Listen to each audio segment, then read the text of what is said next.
Good evening and welcome to Rutland Weekend, the TV station that is your friend.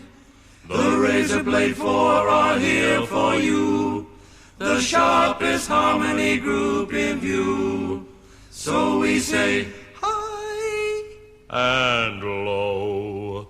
Let's watch the evening go, commencing with the interesting people show.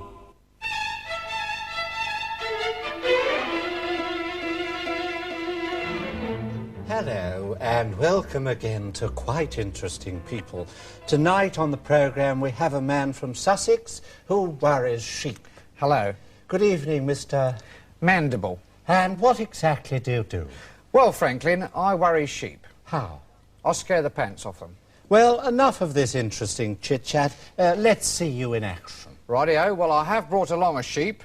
This is Vera and little Ronnie. Well, let's see you worry her. Certainly. Do stand well back. It is a dangerous profession. You can be shot for worrying sheep. Incidentally, this is the first time that this sheep has been worried on television, in case anybody thinks that this is a specially pre-worried sheep. OK? Well, actually, it has suffered from certain anxiety problems before, but it's never actually been properly worried. Well, own up, it has had a small nervous breakdown, but that didn't really worry it. Well, tell the truth, it's been on television before. It was on the David Frost programme, and that worried the hell out of it.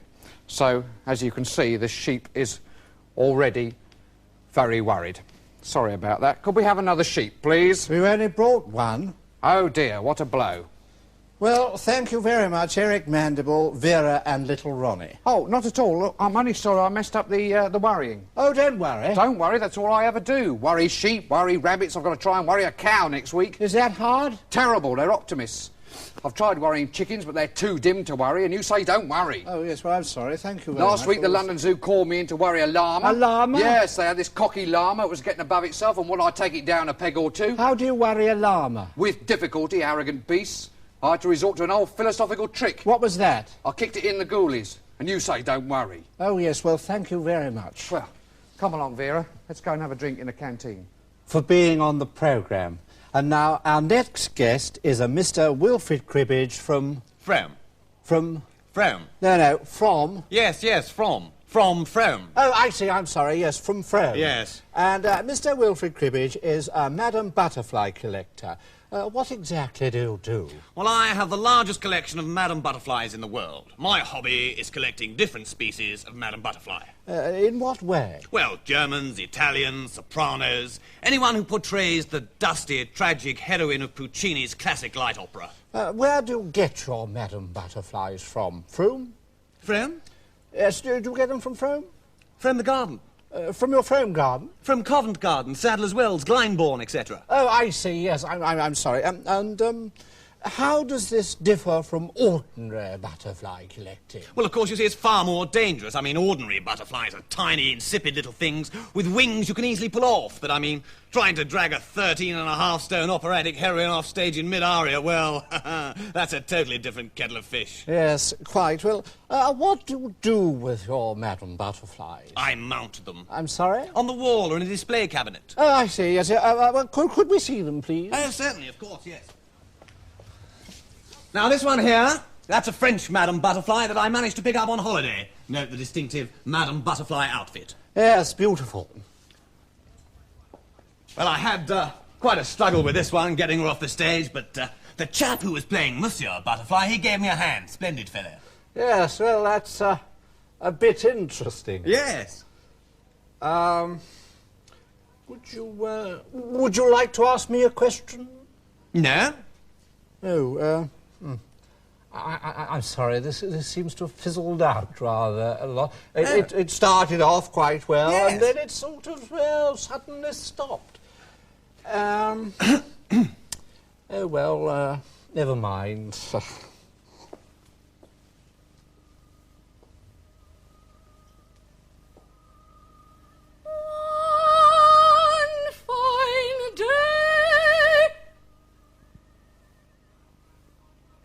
Well, that was a lot of fun, perhaps a little long.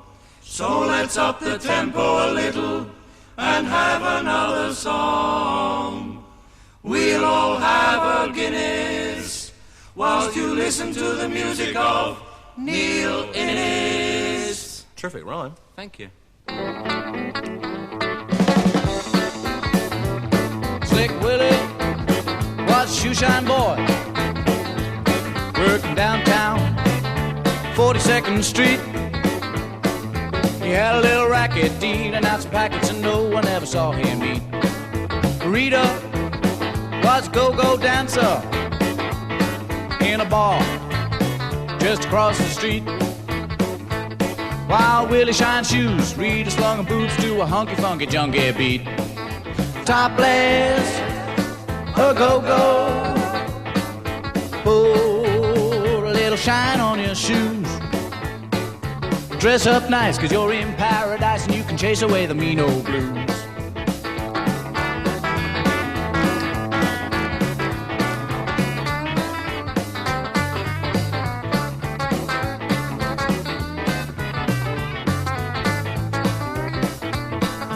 Willie knew Rita danced topless, and Rita knew Willie shine shoes. Because every night among the flashing lights they would nod and say, how do you do? And then they each went about their business until break of day. Then they count out the bucks while the garbage trucks towed the rest of the night away. Topless, a go-go, put a little shine on your shoes. Dress up nice, 'cause you're in paradise and you can chase away the mean old blues.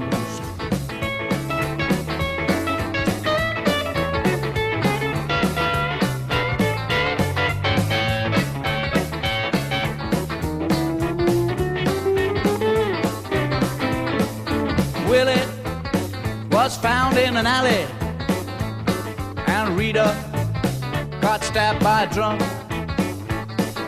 Telephone call replaced the bell of the ball, and there was someone else dealing out junk. Well, if you can't see the moral of this story, then you can't see the trees for the wood. Because the things that are done in the name of fun cost a whole lot more than they should. Topless, a go-go, put a little shine on your shoes. Dress up nice, 'cause you're in paradise and you can chase away the mean old blues. I said topless, a go-go, put a little shine on your shoes. Dress up nice, 'cause you're in paradise and you can chase away the mean old blues. Hey. Hello again from the Razor Blade 4. We hope you didn't find that too much of a bore. But now it's time for us to say, welcome to another edition of Exposé.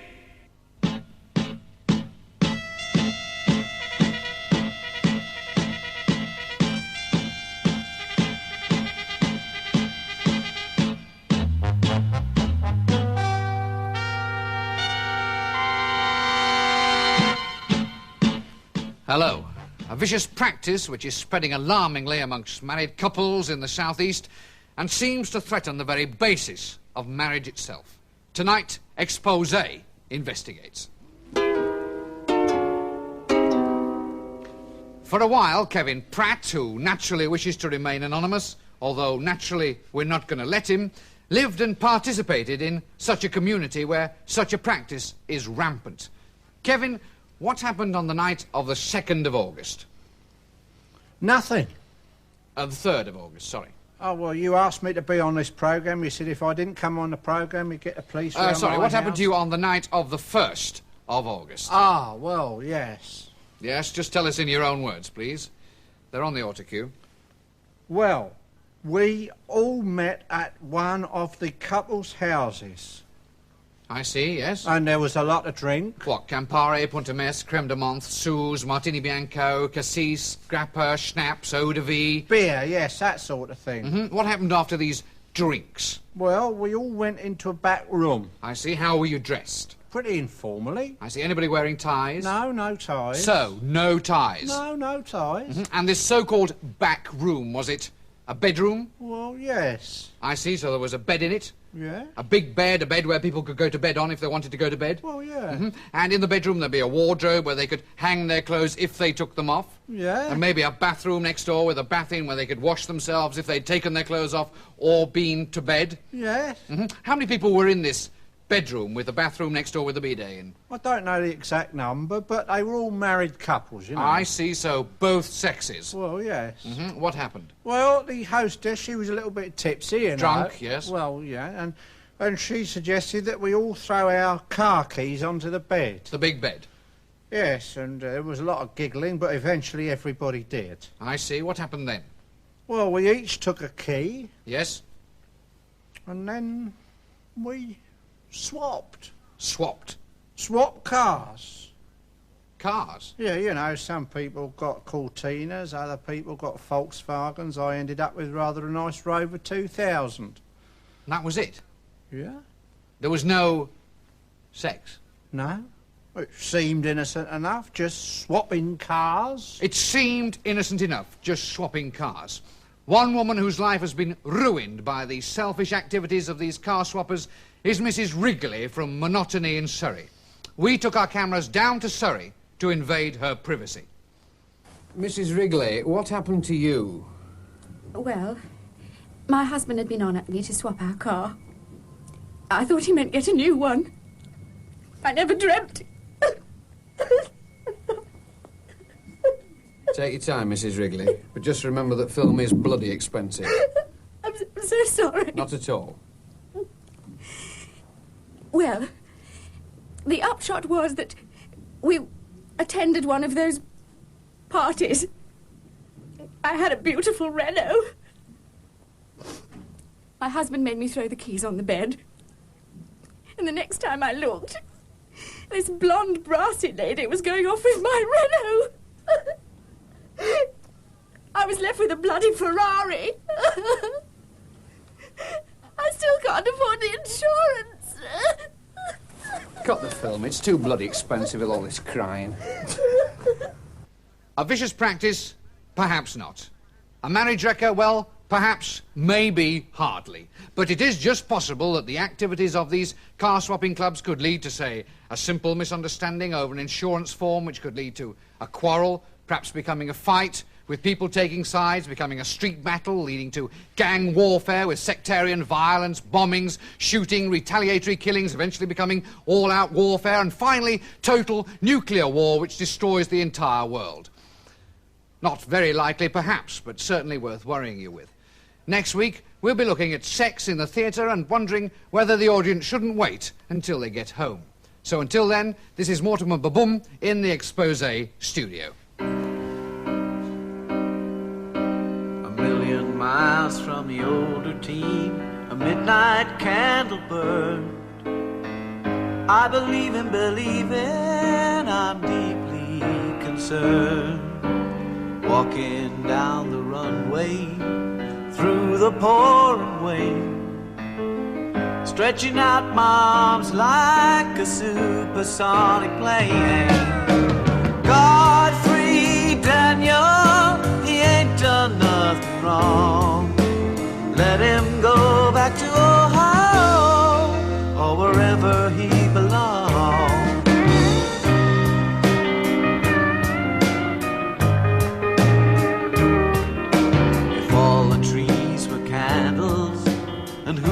say they're not. The world would be a birthday cake, and we could eat the lot.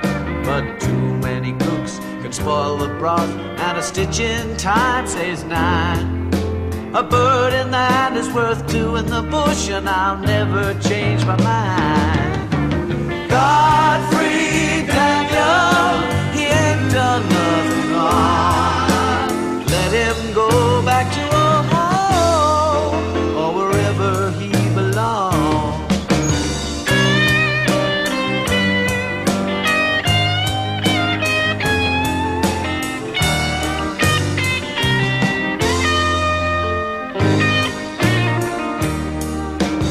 Tightrope walker has a balanced mind, as well as arms and legs. But why do chickens cross the road, not to mention laying eggs?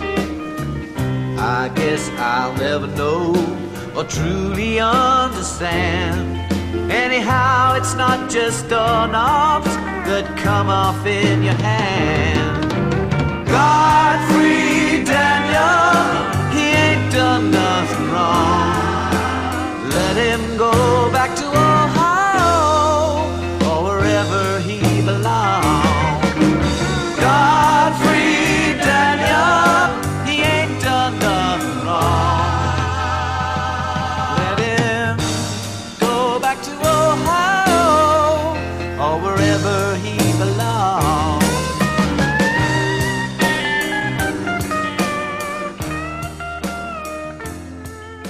Oh, hi there, hope you like the show.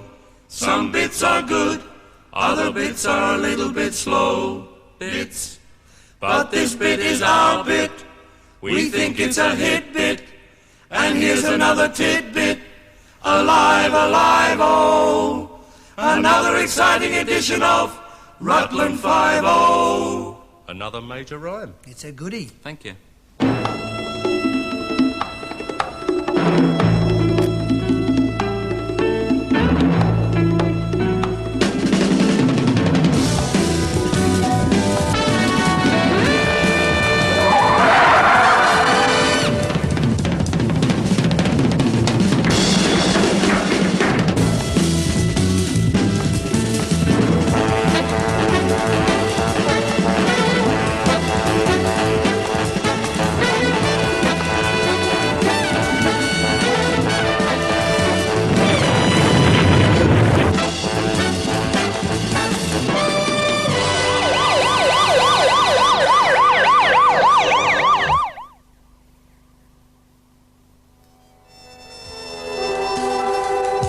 It was a perfectly ordinary day in downtown Rutland. So far, 13 cases of arson, 2 attempted rapes, a bank job, and 21 cases of fraud involving The forging of old age pension slips at the post office. During which 48 people had been held for questioning, 12 fatally. 10 suspects were subsequently re-released for being too dead to answer questions. 18 had been shot dead on arrest, 9 of these being police officers. Yes, this was Rutland.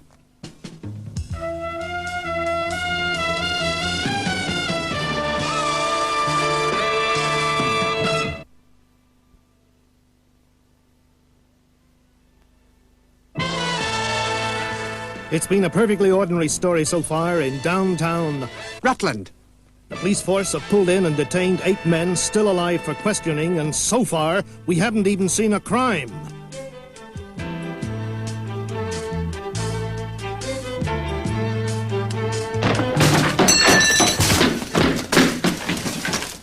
Morning, Jeff. Hi, how's it going? Fine, Mutt's just giving him the treatment. Gee, thanks for the treatment, Mutsky. That's okay. Keep the bandage on until it's better.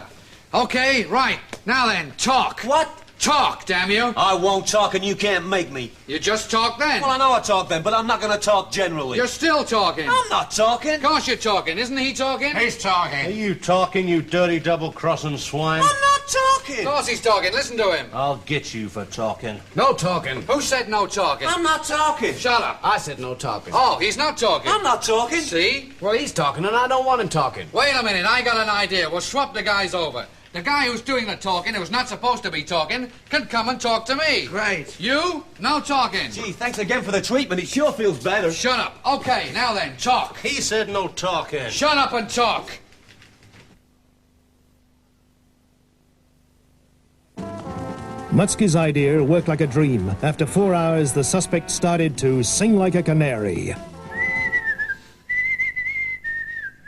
Okay, already. That's enough of the canary. Yeah, do us a blackboard. Wait a minute. Shut up. That was the third commercial break, and still no crime.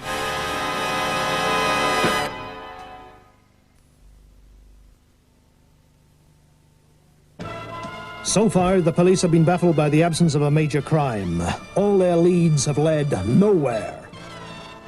Okay, how are the identification sketches going, buddy? I drew a blank, Chief. That could be anybody. Why, that could be you, or why, that could be me. Mutsky, you're under arrest. I said it could be, Jeffovich. Oh, sorry. Okay, how about the files? Have we checked them? We checked everything. Have we checked the prints? We checked the prints. Have we looked through the photographs? We looked through the photographs. Do you want to look through my photographs? Oh, yeah. Okay, here's Vera, those the kids, there's the house. Fine kids, huh? Fine, kids, where'd you get them? Sure, I got them from the children's department, Harrods, England. You can get kids there? Sure, you get pets from the pets department. I must go visit the women's department. What do we do now? Search me. Okay. Dumb. We'll take a commercial break. And then I get to search you? Later.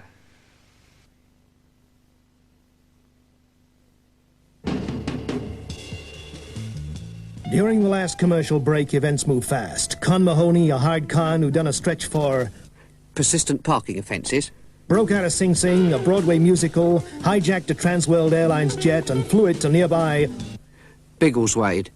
Meanwhile, fast-talking, gum-chewing, hip-swinging, adverb-riding Nellie McDean arrived at the station. The police station, lady. Oh, sorry. Officer, my pearls, my pearls! I haven't got them. They've been stolen. Well, unless Jeff's got them. I haven't got them. Did they look like this? Why, yes, that's exactly how they looked. How on earth did you know that? Just a wild stab in the dark. Okay, this is our first big break. Quick, hand me the phone. Why? I want to tell Mom. There's no time for that. Okay, let's hit the road. Why don't we hit the Dave? Later.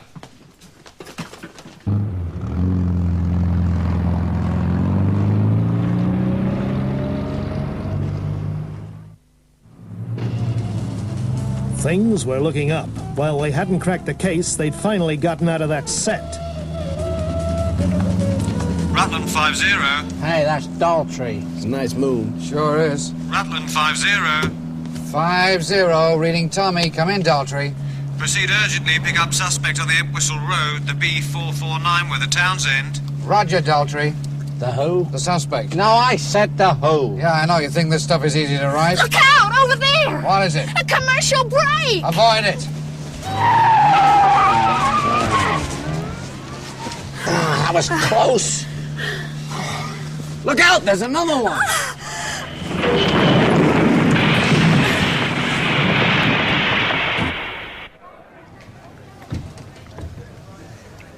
The kite will rise. Okay, near enough. Kite is in session. Will the witness take the stand? Couldn't I just take one of the chairs? Shut up. I'll remind the witness that she's underage. What? Under oath, sorry. You are Nellie Dean? Yeah. You live at 24 Suburban Drive, San Francisco? Yeah, I know. You work as a wholesale grocery clerk in a downtown store? I know that, too. Your hobbies are swimming, water skiing, golf, and tennis? So they say. You like watching John Wayne movies and drinking a lot of beer? I never knew that. Oh, sorry, that's me. Is all this really necessary, Your Honor? Please, may I be allowed to conduct this investigation in my own manner? Counsel will kindly let this man conduct this investigation in his own manner. Thank you, Bob. Not at all, Bing. Objection. Objection overruled. You haven't heard the objection. And you haven't heard the overruling. Continue, please. Thank you. Now then, Mrs. McDean, if we may finally continue. I thank you. Where were you on the night of the 12th of September? I was at the Ritz Hotel, South 194 Bermuda. Where were you on the night of the 12th of October? Downstairs in the Connaught Bar in Beverly Hills. Correct. And where were you on the night of the 12th of November? Henderson's Beach Buggy Parlor in Burbank. It's spot on. You already won a major prize, Mrs. McDean. Do you want to go on? Yes, please. Very well, Mrs. McDean, your final question. Where were you on the night of the 12th of December? In a parking lot just north of San Francisco Boulevard.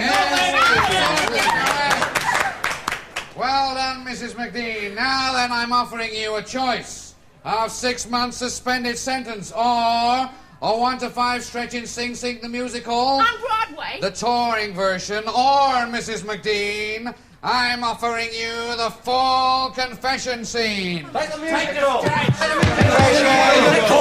in the court. If there are any more interruptions, I, for one, will not be surprised. Me neither, Judge. Thank you, Bob. Not at all, Bing. Well, Mrs. McDean? Very well. I'll confess. I did it. Don't you see? It had to be me. Or somebody else. And there isn't anybody else, so it had to be me. Oh, can't you understand? It's obvious. We're nearly at the end of the program. There's no time left. It's just got to be me. Wait a minute! Quiet! And who are you? I'm the sudden revelation judge. Con Mahoney, what's he doing here? No much, not Con. Jeff! Yes, Mutt, it was me all along. Who else stood to gain by your not having a crime to solve? But why, Jeff, why? Because I can't stand you anymore, Matt. Don't you see I hate you? Every week you get the best lines, you get to talk to the dame, you get to use the radio in the car. I want to use the radio sometimes. Jeff, why are you acting this way? Because this is the only way I could get into the courtroom scene, the only way that I could get the last line and the big freeze at the end. Because, you see, Matt, life is just too confusing.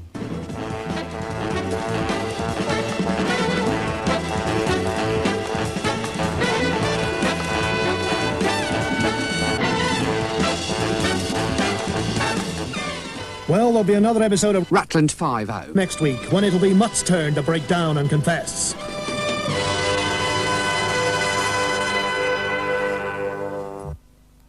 Put on your hat, put on a frown. Rutland weekend is closing down. So it's bye for now. From the Razor Blade 4, we hope we left you wanting more. Now there's just time to show you what's on next week. And so to make the ending sleek, we'll kiss each other on the cheek. Bad rhyme, that. Terrible. I'm sorry.